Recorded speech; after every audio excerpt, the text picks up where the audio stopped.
जय मसीह की सबको। आज संडे स्पेशल मीटिंग में हर एक व्यक्ति का आज स्वागत करता हूं। पवित्र आत्मा आपके बीच में कार्य करेगा। अपने भविष्यवाणी के माध्यम से परमेश्वर आपसे बातें करेंगे और आज आपको छुटकारा और चंगाई देंगे। गुड मॉर्निंग सभी को। आज पूरी दुनिया में देखा जाए तो क्रिश्चियनिटी इतनी पॉपुलर हो चुकी है कि बहुत तेजी से ग्रो हो रही है। परमेश्वर का आत्मा इन दिनों इतने जबरदस्त रीति से कार्य कर रहा है कि वो पहले कभी नहीं हुए। और ऐसे चीन चमत्कार, ऐसे भयानक मेरेकल, ऐसे आ, आप और मैं जब देखते हैं तो इन दिनों बहुत रीति से परमेश्वर अपना कार्य कर रहा है। और इतना मसीह लोगों के ऊपर इतना भी सताव होने लगा है। उनकी कई जगह चर्चेस तोड़े जा रहे हैं, उनको सताया जा रहा है। किसी कभी कभी धर्म परिवर्तन के मामले में कभी कभी लोग बोलते कि इन्होंने पैसा लिया, धर्म बदला, उनके परिवार को इनको मारा जा रहा है, पीटा जा रहा है। हर चीज इनके जीवन में होकर हो रही है। अगर अगर इनकी जो सोशल में अगर इनकी जो डॉक्यूमेंट्स बनी गई, इतने मसीह समाज लोगों को लोग, कई जगह ऐसा हुआ है कि कई जगह मसीह लोगों को जिंदा दफनाया जा रहा है, उनके घर जलाए जा रहे हैं, चर्च तोड़ी जा रही है। क्यों? तो ये यीशु की सेवा करते हैं, क्योंकि वो कहते कि हमारे पास इतने सारे थे, हम तुम क्यों नहीं मानते, हमारे पास ही क्यों हमारे ईश्वर को छोड़कर तुम विदेशियों को, भगवान को क्यों मानते हो। ये नहीं जानता इनके मन में क्या चल रहा है, क्या नहीं चल रहा। लेकिन इस दुनिया में जब तक क्रिश्चियन लोग रहेंगे, जब तक क्रिश्चियन लोग इस दुनिया में धरती पर रहेंगे, तब तक धरती अमल रहेगी। क्रिश्चियन लोग अपने लिए कभी नहीं जीते। जितने भी मसीह समुदाय लोग हैं वो अपने लिए कभी नहीं जीते। वो हमेशा वो दूसरों के लिए जीते हैं। हमेशा उपवास प्रार्थना वो करते हैं, अपने लिए नहीं, ना अपने परिवार के लिए करते हैं। वो सिर्फ दूसरों के लिए जीते हैं। हर एक बंदा दूसरों के लिए जीना जीना जानता है। अपनी कंफर्टेबल लाइफ छोड़कर वो वो सब कुछ छोड़ देता है, अपने दोस्त छोड़ता है, अपने रिश्तेदार छोड़ता है, यहाँ तक कि अपना कैरियर, अपना परिवार, अपना सब कुछ वो दाव पे लगा देता है। क्यों? कि लोगों की भलाई के लिए। यहाँ तक कि उसको गालियां मिलती है, वही लोग उसके लिए गालियां देते हैं, कोई उसको मारता है, पीटता है, तो भी उसको वो जवाब नहीं देता। क्यों? क्योंकि वो जानता है ना कि इनका राज इनका राज यहाँ का नहीं है, उनका राज स्वर्ग का है। इसलिए वो धरती की बातें नहीं करते, वो स्वर्ग की बातें करता है। क्योंकि यीशु मसीह ने कहा है कि मार्ग सत्य जीवन में ही हूँ, बिना मेरे कोई भी स्वर्ग में प्रवेश नहीं कर सकता। परमेश्वर ने जाते समय हमें यह भी मैसेज दिया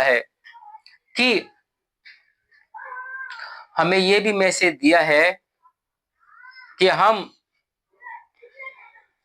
धरती पर जब तक रहेंगे तब तक हमें वो कलेश भोगना पड़ेगा, हर चीज लेनी पड़ेगी। ये सताव इसलिए होता है, निकालते हैं हम लोग दूसरा कुरिन्थियों अध्याय 4 का 17 वचन, क्योंकि हमारा पल भर का पर भर का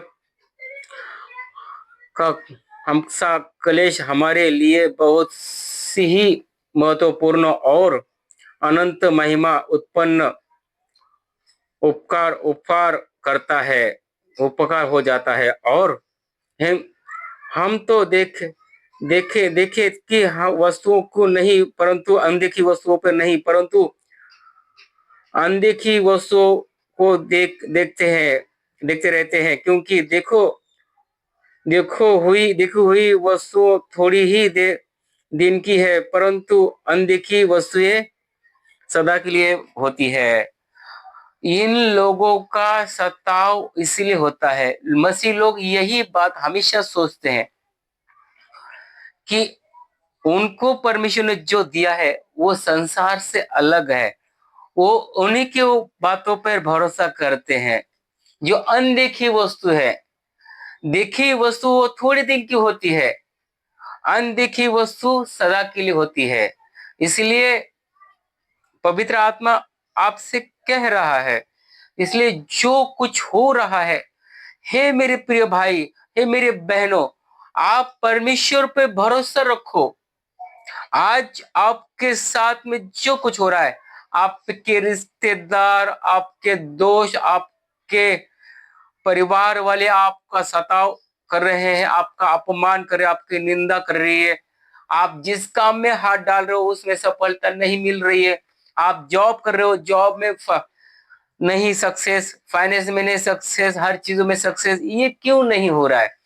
अगर आप अपने आप को जब सोचते, अगर सही रीति में आप चल रहे हो, अगर पवित्र आत्मा की हर इच्छा को आप मान रहे हो और चल रहे हो, तो आपको परमेश्वर बढ़ाएगा और इतना ऊंचा, इतना मान, परमेश्वर इतनी महिमा आपको देगा कि आप सोच भी नहीं सकते। आपको इतनी बरकतें परमेश्वर आपको देने जा रहा है।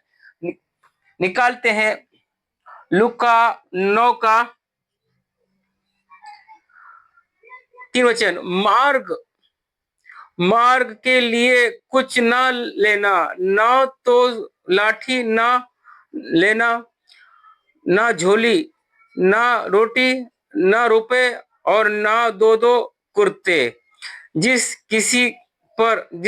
किसी घर में तुम जाओ, उतरो, वही रहो और वही से विदा हो। वही जो जो कोई तुम्हें ग्रहण न करे, उसी नगर के निकलते हुए अपने पांव से धूल झाड़ लो कि तुम पर गवाही बने। मसीह मसीह समाज के लोग अपने लिए कभी नहीं जीते। ये वचन उन लोगों के लिए पूरा होता है। पवित्र परमेश्वर के वर्ड में खुद परमेश्वर ने बातें कही है। मार्ग में परमेश्वर ने कहा है कि मार्ग में कुछ भी ना लेना, ना लाठी, ना रोटी, ना झोली, ना रुपए, ना कुर्ता। जिस घर में तुम उतरोगे उसी घर में तुम ठहरो और उसी घर से तुम विदा हो जाओ। जो लोग तुम्हें ग्रहण नहीं करते, उस नगर से अपने पैरों से अपने मिट्टी झाड़ लो, ताकि तुम्हारे ऊपर गवाही बन सके। आपको लोगों को बार बार समझाने की जरूरत नहीं है। मेरे भाई, मेरी बहन चर्च में आओ, मेरे बेटे मेरे चर्च में आओ। अगर उसको परमेश्वर के राज्य की भूख है और वो सच में अपने जिंदगी में आगे बढ़ना चाहता है, अपने कारोबार में, अपने लाइफ में कुछ करना चाहता है, तो वो आपकी बात मानेगा और वो आप पश्चाताप करेगा और तौबा करेगा और परमेश्वर का आत्मा उससे बातें करेगा। आप कितनी भी उससे बातें करें और कितनी भी ये करे, वो इग्नोर करता रहे, लेकिन अपने अनमोल मोती उसको मत देना। क्योंकि बाइबल कहती है अपने तुम्हारे तुम्हारे मोती को सूअर और कुत्तों के आगे ना डालो, ताकि वही लोग तुम्हें फाड़ खाएंगे और तुम्हें काट खाएंगे। इसलिए पवित्र आत्मा आपसे हर एक व्यक्ति से कह रहा है कि तुम्हारे मोती सुनहरे हैं।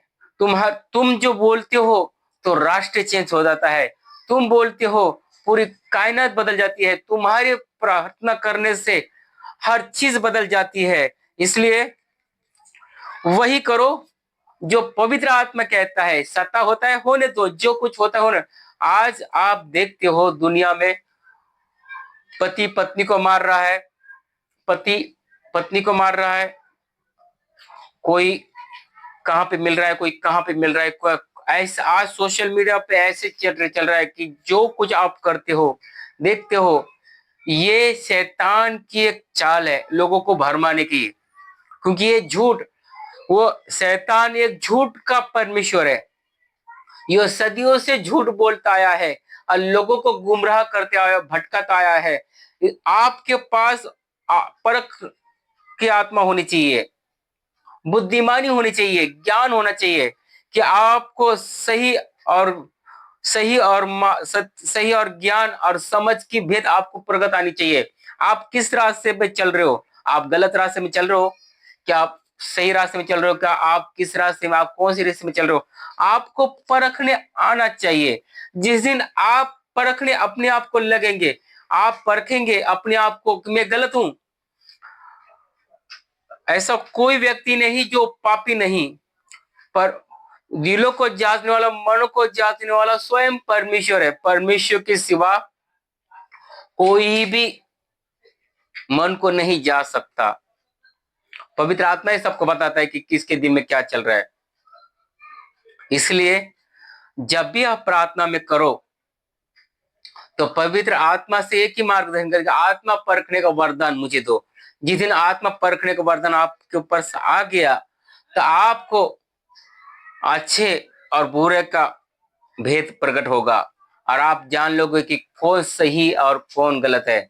आपको ऐसे धर्मी व्यक्ति मिलेंगे, पुलपेट पे आप इसे ऐसे ऐसे मेरेकल करने वाले लोग मिलेंगे कि बड़े बड़े चमत्कार करने वाले, दावे करने वाले लोग बड़े बड़े चमत्कार करेंगे और बड़ा औहदा रखने वाले और ऐसे दावे करने वाले लोग मिलेंगे कि वो कहेंगे मैं यीशु मसीह की ओर से हूँ, मुझे खुदा ने बुलाया है, खुदा ने चुना है मुझे, मेरे लिए आओ मेरी सेवकाई में आओ, यह कौन। लेकिन नहीं, बाइबल कहता है कि बहुत सारे झूठे भविष्यवक्ता, झूठे प्रेरित, झूठे शिक्षक, झूठे ये उठ खड़े होंगे। अगर आपके पास आत्मा परखने का वरदान है तो आप जान लोगे कि कौन सा व्यक्ति परमेश्वर की ओर से है और कौन सा शैतान की ओर से है। अगर वो परमेश्वर की ओर से है तो उसके अंदर गुण आएंगे। गलती अध्याय 5 का 21-22 वचन में परमेश्वर ने साफ साफ लिखा गया, पौलुस ने लिखा है कि ज्ञान, प्रेम, धीरज, कृपा, भलाई, विनम्रता, शांति, विश्वास, संयम, ये जिन व्यक्ति के जीवन में ये फल होंगे वो व्यक्ति हमेशा नम्र रहेगा, क्रोध से दूर रहेगा, पाप से दूर रहेगा, स्वभाव में दीन रहेगा। वो ना अपने अपने औहदे का घमंड करेगा, ना अपने गिफ्ट का भरोसा घमंड करेगा। जो उसे पवित्र आत्मा ने दिया है उसको तू बड़ा नहीं समझेगा। वो ईश्वर और परमेश्वर और लोगों की सेवा करने वाला बनेगा। उसको किसी बात की चिंता नहीं रहेगी। जो पवित्र आत्मा से जन्मा है वो पवित्र आत्मा की बातें करेगा और जो संसार से जन्मा है वो संसार की बातें करेगा। इसलिए आप संसार से ना बनो, क्योंकि परमेश्वर ने आपको संसार के लिए नहीं बुलाया है, संसार के लिए आपको नहीं चुना है। परमेश्वर ने आपको बुलाया है कि जाओ जाति जाति के लोगों को सुसमाचार प्रचार करो। मरकुस अध्याय 16 का निकालते हैं, मरकुस अध्याय 16 का 17 वचन में।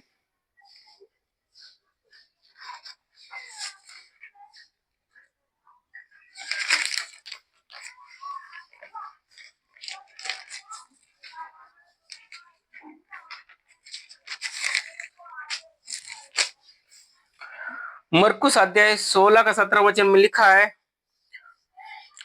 हम इसको समझने के लिए आपको 16 से शुरुआत करना पड़ेगा।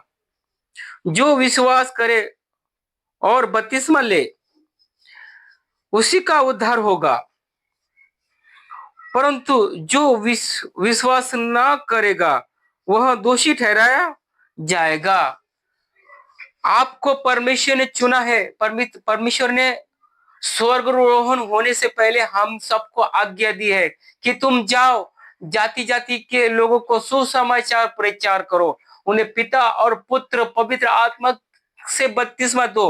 और परमेश्वर ये भी कह रहा है, दावा कर रहा है, पवित्र आत्मा आपसे सबसे कह रहा है कि जो व्यक्ति बपतिस्मा ले और विश्वास रखे उसी का उद्धार होगा, नहीं तो वरना उसका उद्धार नहीं होगा। आप चाहे कितने भी सालों साल आप मसीहत में जाते हो, कितने भी सालों साल आप सेवा करते हो, ये मायने नहीं। लेकिन आपने जिस दिन बपतिस्मा लिया, पापों से तौबा की, पवित्रता का जीवन जिया तो आपका उद्धार होगा। और अगर आपने बपतिस्मा लेने के बाद भी वो स्वभाव नहीं छोड़ा, वो पाप का जीवन नहीं छोड़ा, गलत संगति गलत लक्षण नहीं छोड़े, तो याद रखना उससे भी भयानक दशा आपकी होगी। क्योंकि बपतिस्मा लेने के बाद आप स्वयं सृष्टिकर्ता को ग्रहण करते हो। जब इंसान पानी में डुबकी मारता है तो पुरानी जिंदगी, पुराना चाल चलन, पुराना लाइफ सब कुछ मिट जाता है पानी में। जब पानी से वो बाहर आता है तो नया जीवन पाता है, फिर पवित्र आत्मा उसको मिलता है, पुराना आत्मा चला जाता है और नई आत्मा उससे मिलती है, फिर वो मसीह में जिलाया जाता है। जो संसार से था, संसार मर चुका, और फिर वो संसार से मर चुका पवित्र आत्मा उसके पवित्र आत्मा आपके हर बीच में कार्य करेगा। जब आप बपतिस्मा लेते हो, तौबा करते हो, तो आपका जीवन आपका नहीं, आपका शरीर आपका नहीं, जो कुछ पवित्र आत्मा दिया है वो आपका नहीं, वो परमेश्वर का है। आपका कोई अधिकार नहीं उस शरीर के ऊपर। जो शरीर परमेश्वर ने दिया है, कि परमेश्वर ने कहा है कि मेरा घर प्रार्थना का घर कहलाएगा। ये घर नहीं जो ईंट और कंक्रीट से बना गया है, वो घर नहीं। पवित्र आत्मा ने कहा था कि मुझे इस घर को, इस मंदिर को ढा दो, मैं तीसरे दिन उठाकर खड़ा कर दूंगा। फरीसी को कहा था, जब फरीसी वो लोग इजरायली मंदिर पर बिजनेस कर रहे थे तो परमेश्वर को क्रोध आया था, मेरा घर प्रार्थना घर का था। लेकिन परमेश्वर ने अपनी देह के बारे में बताया था, ना कि मंदिर के बारे में, क्योंकि उस समय वो लोग नहीं समझ पाए। बाद में चेलों को पता चला, बाद में चेलों को पता चला कि ये अपनी देह के विषय में बोलता है। ये जो देह दी गई है, परमेश्वर ने हमें दी गई है कि उसके कामों के लिए, उसकी महिमा के लिए, उसकी आराधना के लिए हमें ये दी गई है, ना कि हम उस काम में गलत काम नहीं कर सकते। इस शरीर में ना हम गलत चीजें सोच सकते हैं, ना बोल सकते हैं, ना कुछ नहीं। ये पवित्र है तो हमें पवित्र रखना है। इसका न्याय होगा, हर व्यक्ति का न्याय होगा। शरीर का भी आपका हिसाब किया जाएगा। जब न्याय के सामने आप खड़े रहोगे, आपका हर एक चीज दुहाई देगी। हाथ से पाप करोगे तो हाथ आपका बोलेगा, कान से बात करोगे तो आपने क्या क्या सुना, ये कान भी दुहाई देंगे। आंखों से दुआ बोले, आंखों ने से पाप किया तो आंखें भी आपकी परमेश्वर के राज्य में दुहाई देंगे कि इसने ये आंखों से ये बुरा देखा। तुम्हारा दिल, तुम्हारी हर एक नस परमेश्वर के राज्य में दुहाई देगी और बोलेगी कि इसने ये किया वो किया। अभी समय है, पश्चाताप करो, तौबा करो, हर चीजों से तौबा करो। पवित्र आत्मा आपको आज अभी इसी वक्त आपको माफ करेगा। पवित्र आत्मा नए सिरे से खड़ा करेगा। आपका बिजनेस उठ कर खड़ा होगा, आपका परिवार शांति पाएगा। आप जिस काम में हाथ डालोगे, पवित्र आत्मा आपको सफल करेगा। पवित्र आत्मा ये भी कहा है कि विश्वास करने वालों के पास मेरे ये चिन्ह होंगे। अगर आप परमेश्वर राज्य में चलते हो, पवित्र आत्मा की रीति में चलते हो, आप सुसमाचार प्रचार करने वाले बन चुके हो, तो आपको चर्च, ये चर्च, वो पास्टर जाने की जरूरत नहीं। बाइबल का वर्ड देखो क्या बोलता है, परमेश्वर आपका कह रहा है, विश्वास करने वालों में ये चिन्ह होंगे कि वे मेरे नाम से दुष्ट आत्माओं को निकालेंगे, नई नई भाषा बोलेंगे। विश्वास करने वालों के पास ये चिन्ह होंगे। यीशु मसीह, प्रभु यीशु मसीह स्वयं बोल रहे हैं, हर एक व्यक्ति से बोला, चाहे वो छोटा है या बड़ा है, आप पास्टर हो या प्रोफेट हो या प्रेरित हो या आप कोई भी हो, पवित्र आत्मा आपसे बात कर रहा है, कि कह रहा है कि विश्वास करने वालों के पास मेरे ये चिन्ह होंगे। यीशु के नाम से आप जो कुछ मांगोगे आपके लिए हो जाएगा। यीशु के नाम से दुष्ट आत्मा से प्रार्थना करेंगे तो दुष्ट आत्मा निकलेगी। आप यीशु के नाम से बीमार के लिए प्रार्थना करेंगे, बीमारी उसी घड़ी निकल जाएगी। यीशु मसीह के नाम से जो कुछ आप मांगोगे वो आपके लिए हो जाएगा। इसलिए परमेश्वर का आत्मा कह रहा है, विश्वास करने वालों में ये चिन्ह होंगे, वे मेरे नाम से दुष्ट आत्माओं को निकालेंगे, नई नई भाषा बोलेंगे। आप चाहे अनपढ़ गवार क्यों ना रहे, आपको पढ़ाई लिखाई नहीं आती है, जब पवित्र आत्मा आपके ऊपर इनकाउंटर करता है, जब पवित्र आत्मा का अभिषेक के ऊपर आता है, आप नई नई भाषा बोलने लगेंगे। आपको लोगों की भाषा की परख आएगी। आप जान लोगे कि ये क्या बोल रहा है, ये क्या बोल रही है, ये कौन सी भाषा है। आपको कोई अन्य भाषा में बोला तो अन्य भाषा को भी वो आपको गिफ्ट मिलेगा। आपकी ब्लेसिंग, आपके वरदान चर्च के कामों के लिए इस्तेमाल होने चाहिए, लोगों के कल्याण के लिए काम होना चाहिए, ना कि आपकी स्वार्थ के लिए। आगे वर्ष हम पढ़ते हैं 18। सांपों, मैं परमेश्वर बोल भाषा बोलेंगे, सांपों को उठा लेंगे और यदि वे प्राणनाशक वस्तु भी पी जाएंगे तो भी उनकी कुछ हानि ना होगी। पवित्र आत्मा कहते हैं तुम सांपों को उठा लोगे और यदि तुम प्राणनाशक वस्तु भी पी जाओगे परंतु तुम्हारी कुछ भी हानि ना होगी। वे बीमारों पर हाथ रखेंगे और वे चंगे हो जाया करेंगे। आप मर भी जाएंगे तो भी पवित्र, यदि कोई व्यक्ति मर भी जाए और आप यीशु मसीह के नाम से उसके लिए प्रार्थना करेंगे, वो भी जी जाएगा। आप प्राणनाशक वस्तु भी पी जाएंगे तो भी पवित्र आत्मा आपको जिलाएगा। अगर कोई व्यक्ति आपके चर्च में आता है और सालों साल बीमारी है, मान लो कोई एक व्यक्ति को दुष्ट आत्मा है, लाखों हजार वो चर्च में जा चुका है, बाबाओं के पास जा चुका है, किसी मंदिर में जाकर हर चीज उसने की है, लेकिन वो ठीक नहीं हो पा रहा है। लेकिन वो आपका विश्वास के मायने है। अगर आपका विश्वास बड़ा है और आपके विश्वास अगर है, उस दुष्ट आत्मा को निकालने का अधिकार परमेश्वर आपको ऑलरेडी दिया है। परमेश्वर ऑलरेडी आपको अधिकार दिया है। इसलिए परमेश्वर आत्मा आपको अधिकार दिया है कि जाओ जाति जाति को सुसमाचार प्रचार करो, पिता पुत्र पवित्र आत्मा के नाम से बपतिस्मा दो। परमेश्वर ने सब कुछ आपको दिया है कि परमेश्वर कहा है कि मेरे चेले मुझसे भी बड़े बड़े काम करेंगे, स्वयं परमेश्वर ने कहा है। तो आपका विश्वास कहाँ है? मैं आपसे कहना चाहता हूं कि आपका विश्वास है कहाँ? क्यों आप विश्वास नहीं कर पा रहे हो?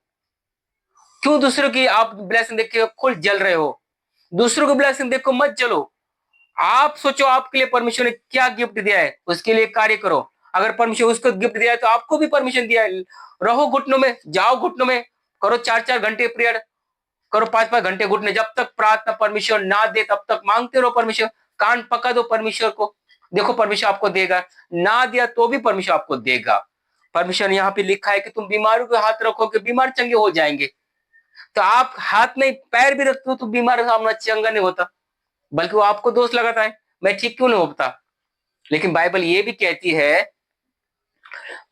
कहती है कि तुम पवित्र बनो जिस तरह तुम्हारा बुलाने वाला पवित्र है, उसी तरह तुम भी पवित्र बनो।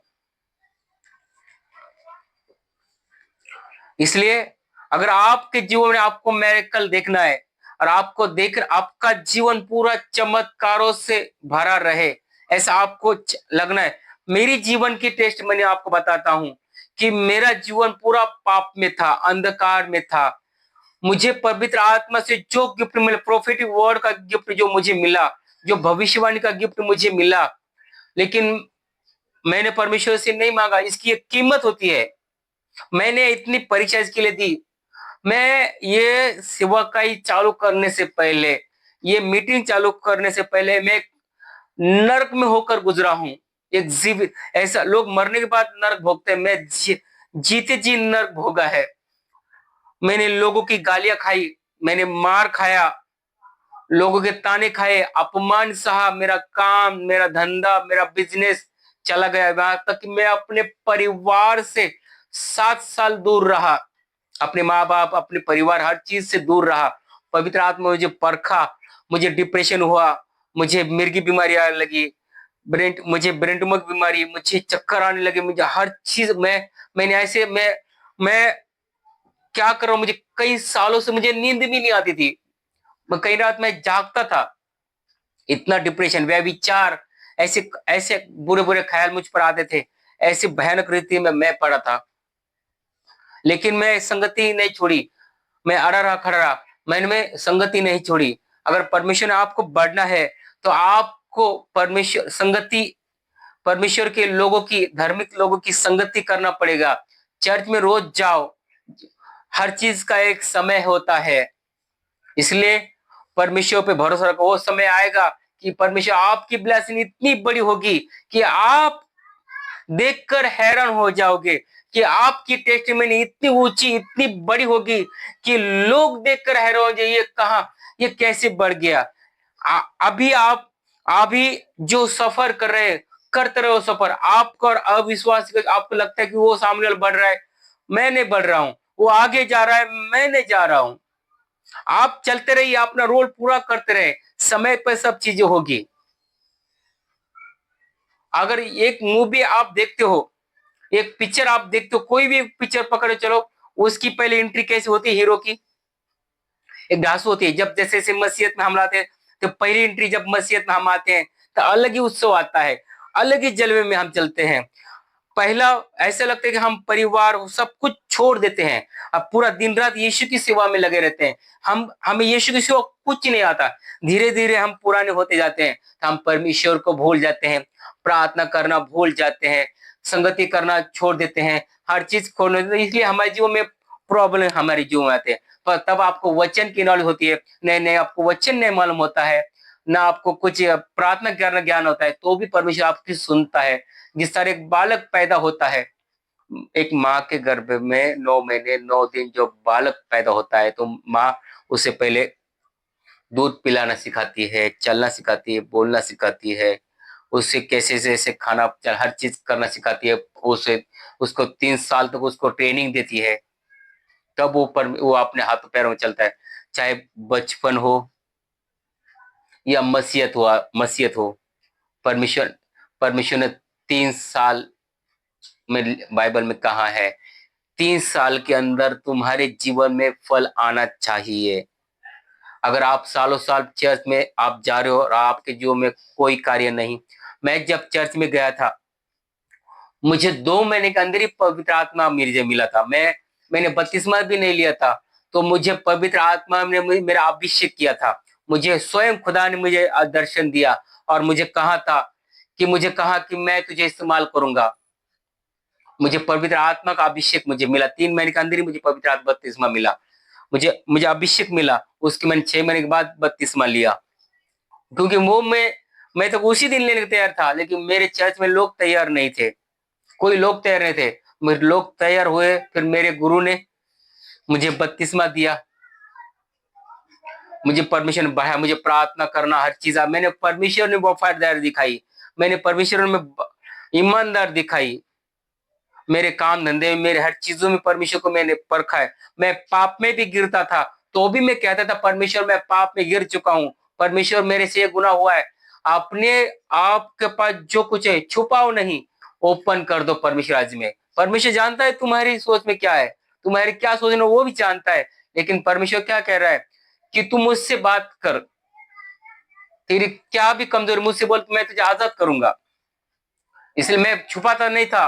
परमेश्वर कहता था परमेश्वर मुझसे ये पाप हुआ, परमेश्वर मैंने आज ये किया। परमेश्वर एक दोस्त की तरह, एक बाप की तरह, एक बेटी की तरह परमेश्वर राज्य में जाओ। परमेश्वर बड़ा है, वो जानता है कि भले तुम्हें प्रार्थना करनी नहीं आती, लेकिन वो जानता है कि तुम्हें क्या रहना है। तुम्हारी टूटी फूटी प्रार्थना परमेश्वर राज्य में योग्य है। इसलिए निकलते हैं यिर्मयाह अध्याय 29 का। क्योंकि यहोवा की यही वाणी है कि जो कल्पना मैं तुम्हारे लिए, तुम्हारे विषय में करता हूं, वह मैं मैं जानता हूं, हानि की नहीं वरन कुशल ही की है, और अंत में तुम्हारी आशा पूरी होगी। परमेश्वर आपसे कह रहा है कि तुम्हारे विषय में जो कल्पना है परमेश्वर ने रखी है, परमेश्वर ने आपके लिए जो सोचा है वो बेस्ट सोचा है। परमेश्वर आपका हानि की नहीं परंतु कुशल की ही परमेश्वर आपको सोचते हैं। आज परमेश्वर आपको परख रहे हैं मेरे प्रिय भाई बहनों, पवित्र आत्मा आज आपको परख रहे हैं। इसलिए जो हो रहा है होने दीजिए, विश्वास परखा जाएगा। आप आप धीरज बंधे रहो, अंत में आशा आपकी पूरी होगी। परमेश्वर आपको छुएगा और आपको बरकत देगा। मैं प्रभु का दास, प्रभु का एक प्रॉफिट होने के नाते, एक नबी होने के नाते मैं आपके लिए भविष्यवाणी करता हूं और मैं विश्वास दिलाता हूं कि आप पवित्र आत्मा बने रहे और चलते रहे। देखो, जीत आपकी होगी, शैतान आपके जीवन से छोड़कर चला जाएगा। आज आपके लाइफ में जो कुछ है आप छोड़ दीजिए, यीशु मसीह के नाम से अपने हाथों को उठाओ। मैं आज आपका अभिषेक करता हूं, मैं हर एक व्यक्ति का आज अभिषेक करता हूं। विश्वास रखो। अगर विश्वास आप रखोगे, आप चाहे किसी भी देश में बैठे हो, किसी जगह आप बैठे हो,